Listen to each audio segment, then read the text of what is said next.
Manav and Siya had come home after a nice dinner out. At that moment, Manav was carrying Siya in his arms as she had fallen asleep in the car on the way back. As they entered the house, Leela, who was working there, saw them and immediately came over. Manav silently gestured for her to stay quiet, which she understood. Then she asked with a gesture, "What should I serve for dinner?" In response, Manav gestured, "I'll feed you by name," and with a gentle smile, he said, "We just had dinner outside." After a while, Rohit realized that he had to go upstairs to bring something for the room. Manav, carrying Siya in his arms, entered the room and carefully laid her down on the bed. As if he hurried even a little, Siya might get hurt.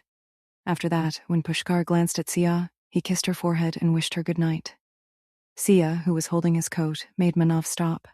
At that moment, Siya was sleeping peacefully and Manav was leaning over her. He wanted to see Sia's face every single moment. He noticed that Siya was mumbling something in her sleep. Seeing this, he leaned down a bit and brought his ear closer to her mouth so that he could hear what she was saying. After a while, he caught half-formed words from Siya. She was saying, "I will never forgive them, never. I will never go to them.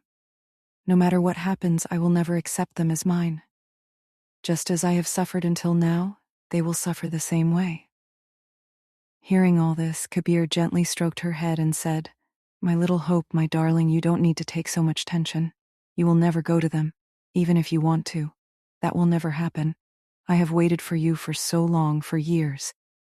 You know, I said that you never really met me, and when I did meet you, seeing you in this condition, you can say here," pointing to his heart, he said, "For the first time after leaving Mom and Dad, I felt pain.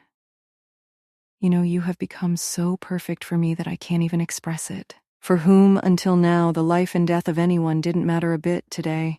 Seeing your every smile, every tear, it stirs here. The most painful thing yesterday was that you had completely forgotten me.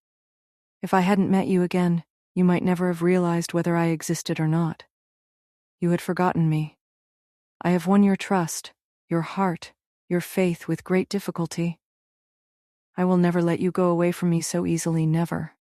As Manav was saying all this, there was a different kind of passion and madness in his voice and words. But as it should have been felt, she was completely asleep. Manav, who had been looking at her face for a long time, kept glancing at Siya's hard-shaped red lips. Looking at them, he felt a different kind of restlessness inside him. But his attention broke when someone knocked on the door outside. Leela was standing outside, whom Manav had asked to come upstairs a little while ago. That's why she had come up. Manav quickly brushed Siya's hair away from her face gently and lovingly and stood up straight. Taking a glance at Siya, he walked towards the door where Leela was standing. He told her to change Siya's clothes and put on some comfortable nightwear and then left. If he had stayed there a little longer, he didn't know what he would have done. He was feeling a different kind of restlessness seeing Siya. Especially since he was so close to her, he was feeling a different kind of feeling that he had never felt before. To get rid of the strange thoughts in his mind and his inner restlessness, he helplessly went straight to the bathroom and stood under the shower. Then he felt a little relief. After taking a long shower, he came straight back and lay down to sleep. But sleep was far away from his eyes. He couldn't fall asleep. In his mind, Siya's laughing, smiling, playful, innocent face kept revolving. Lost in thought, he was smiling unconsciously. Thus the night passed, and a new day arrived. Like every day, Manav and Siya completed their exercise together and quickly went to take a shower. Leela had asked everyone to quickly finish their work and prepared breakfast. Manav was the first to come downstairs. He had to go to the office late today, so he came down wearing a normal shirt and pants. Sitting at the dining table, he started waiting. A little while later, Siya came to him, wearing a t-shirt and shorts. Her hair was in a messy bun. She looked very casual at that moment.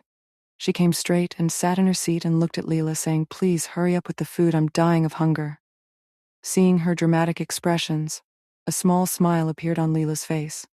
She replied while spreading the lentils, "I'll bring breakfast right away, my child." Hearing this, Siya looked at her with her twinkling eyes. Seeing this, Leela left. Then she looked at Manav, who was checking some important emails on his mobile at that moment. But our madam didn't care about that? She snatched the phone from him in one swift motion. Seeing this, Manav was taken aback, as if he had been caught staring. Because first, you are sitting here with your phone instead of talking to me, and second, you rarely go to the office late. At that time, you should take a little rest. If you take a little break for a day, I don't think your company will go bankrupt. You have enough money, right? Manav couldn't say anything, seeing her antics. Because Siya always did this. She always wanted that whenever she was around, his full attention should be only and only on her, not on anything else, and if that didn't happen, she would get very angry. Before Manav could say anything, his phone started ringing. When Siya saw the number showing on the mobile, she was a little surprised. What do you think? Who called you all? Why did our Manav and Siya suddenly change their expressions?